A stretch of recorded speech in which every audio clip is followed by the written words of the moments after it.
Dizimizin yeni bölümünde neler yaşanacak? Seher ve Yaman çiftini çok seviyorsanız ve Zuhal'in tekrardan konağa dönmesini istemiyorsanız beğeni tuşuna basalım ve sayımızı görmüş olalım.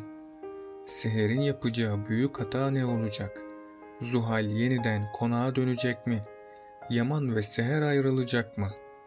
Ali her şeyi unutup hayatına yeniden devam edebilecek mi? İşte bütün sorularınızı yanıtlayacağım arkadaşlar. Dizimizin yeni bölümünde Seher ve Yaman için bundan sonra mutlu günler başlayacak. Hatta Seher ve Yaman birbirlerine duygularını itiraf edecekler. Bunun sonucunda Seher ve Yaman'ın sahte evliliği de gerçeğe dönüşmüş olacak. Ama çiftimizi daha da büyük tehlikeler beklemektedir. Çünkü hatırlarsanız en son Zuhal İkbal'i tehdit etmişti. Zuhal İkbal'e cezaevinden çıkıp tekrardan konağa dönmek istediğini belirtmişti. Hatta Zuhal bu isteği gerçekleştirmezse onun sonunu getireceğini de söylemişti. Bu sebeple İkbal planlar hazırlayıp Zuhal'i cezaevinden çıkaracak. Çünkü İkbal gerçek yüzü ortaya çıkarsa Yaman'ın kendisini cezalandıracağını biliyor. Ayrıca İkbal Kırımlı konağının yeniden hakimiyetini almak istemektedir. Bu yüzden İkbal Seher'i ortadan kaldırmak isteyecek. Bu yolda da İkbal yine Zuhal'i kullanacak. Ardından İkbal Seher'in yanına gidecek ve İkbal duygu sömürüsü yapıp Seher ve Yaman'ın ayrılmasını sağlayacak. Diğer ihtimalde de İkbal Ziya'dan destek alacak ve Yaman abisi için Zuhal'in konağa dönmesine izin verecek.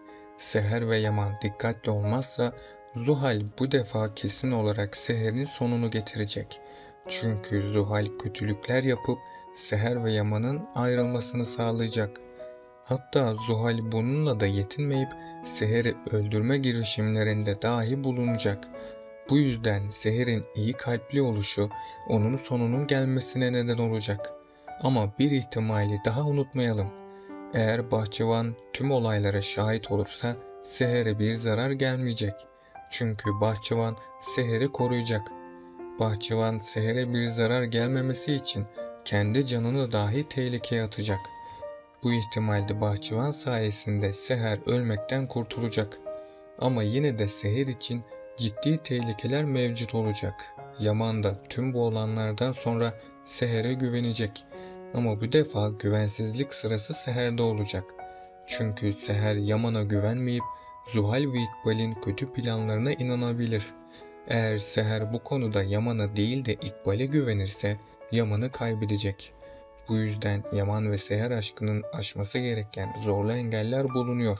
Yaman ve Seher bu zorlukların üstesinden gelirse onlar için mutluluklar başlayacak.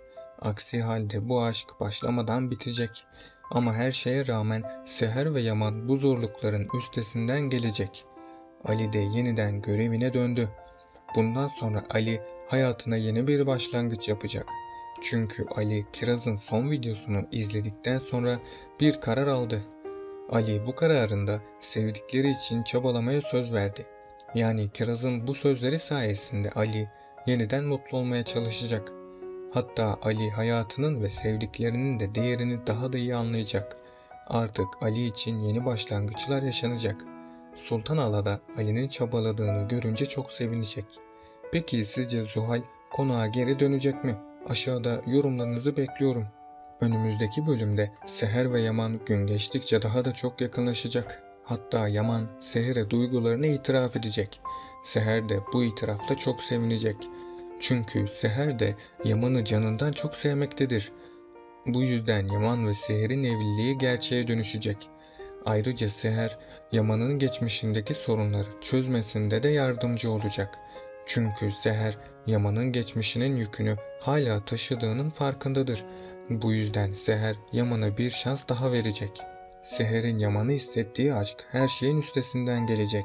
Yani Yaman ve Seher bunca zorluktan sonra mutluluğun keyfini sürecek. Ardından Yaman, Seher'e daha da yakın davranmaya başlayacak. Bu yüzden Seher ve Yaman'ın arasında güçlü bir bağ oluşacak. Yaman da geçmişini unutup hayatına yeni bir sayfa açacak.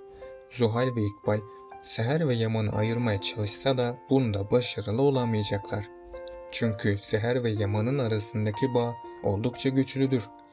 Diğer yandan da Zuhal İkbal'in sonunu getirmeye çalışacak. Hatta Zuhal İkbal'e ses kaydını gönderdi. İkbal de bunu öğrendiğinde şok oldu. Çünkü Yaman bu ses kaydını öğrenirse kendi sonunun geleceğini biliyor. Bu yüzden İkbal bu durumun üstesinden gelebilmek için her yola başvuracak. Ama İkbal ne yaparsa yapsın yakında onun da sonu gelecek. Çünkü Yaman gerçekleri öğrenecek ve Yaman İkbal'e unutamayacağı bir diğer ders verecek. Seher Yaman'ı affederek onun karanlığına adeta ışık olmuştur. Bu yüzden Yaman geçmişin getirdiği sorunlardan kurtulacak. Ama Yaman'ın kalbinde halen bir anne özlemi bulunmaktadır.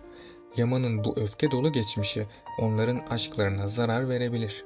Eğer Seher dikkatli olmazsa yine Yaman'dan ayrılacak. Çünkü Yaman'ın güveni yine Seher'e karşı sarsılacak. Bu yüzden Seher'in önce Yaman'ı iyileştirmesi gerek. Ve büyük ihtimal ile Seher Yaman'a yardım edecek. Seher Yaman'ı geçmişin karanlığından kurtaracak. Yaman da Seher sayesinde geçmişinden kurtulacak. Bundan sonra Yaman Seher'e de aşkını itiraf edecek. Seher ve Yaman aşkının başlaması ile yeni gelişmeler yaşanacak. Yani Yaman ve Seher'in sahte evliliği gerçeğe dönüşecek. Evliliğin gerçeğe dönüşmesiyle dizide heyecanlı sahneler yaşanacak. Zuhal ablasına yaptıklarından dolayı pişman olacak. Ama koğuş ağası Zuhal'den şüphelenirse onun da hayatı tehlikeye girecek. Çünkü Zuhal ablasının kurtulmasını sağlamıştı. Bu yüzden Zuhal'e büyük zorluklar bekleyecek. Yakında tüm bu olayların sorumlusunun Zuhal olduğu anlaşılacak. Ve Yaman Zuhal'i cezalandırmak için elinden geleni yapacak. Ayrıca İkbal de tüm kötülüklerine devam edecek. Çünkü İkbal tüm kırımlı mirasına sahip olmak istemektedir. İkbal bu amacına ulaşabilmek için tüm kötü yolları deneyecek. Tabi İkbal bu yolda Seher'i kendisine engel olarak görmektedir. Bu yüzden İkbal Seher'i etkisiz bırakabilmek için her şeyi yapacak. Yaman yakında İkbal'in ses kaydına da ulaşacak. Yaman gerçekleri öğrendiğinde hayatının şokunu yaşayacak. Çünkü Yaman İkbal'in hainliğine inanmak istemeyecek. Ama sonrasında Yaman Ziya sayesinde İkbal'i konaktan kovmayacak. Çünkü Yaman İkbal'i kovarsa Ziya'nın da sarsılacağını biliyor. Bu yüzden Yaman İkbal'in konakta kalmasına izin verecek. Ama sonrasında bahçıvan sayesinde İkbal'in tek gerçek yüzü ortaya çıkacak. Yaman bunu fark ettiği gibi İkbal'i konaktan kovacak. Yaman İkbal'e en ağır cezayı verecek. Yani İkbal de Yaman ve Seher'in hayatından çıkmış olacak. Yeni bölümde herkesin hayatı aniden değişecek. Diğer yandan da Ali'nin hayatında bazı değişiklikler yaşanacak. Ali'nin hayatına aniden birisi katılacak ve Ali bu kişi sayesinde tüm yaşadığı acıları unutmaya başlayacak. Ama bunun olması için biraz daha zamanın geçmesi gerekiyor. Çünkü Ali'nin kalbini yeni birisine açması için biraz daha zamana ihtiyaç var. Bu yüzden Ali şimdilik Kiraz'ın gidişinden dolayı kendisini toparlayamayacak. Bu analiz videosunun da sonuna geldik arkadaşlar. Dizimizin devam etmesi için kanalıma abone olup bu videoyu beğenerek destek olabilirsiniz. Sonraki videolarda görüşmek üzere, hoşça kalın.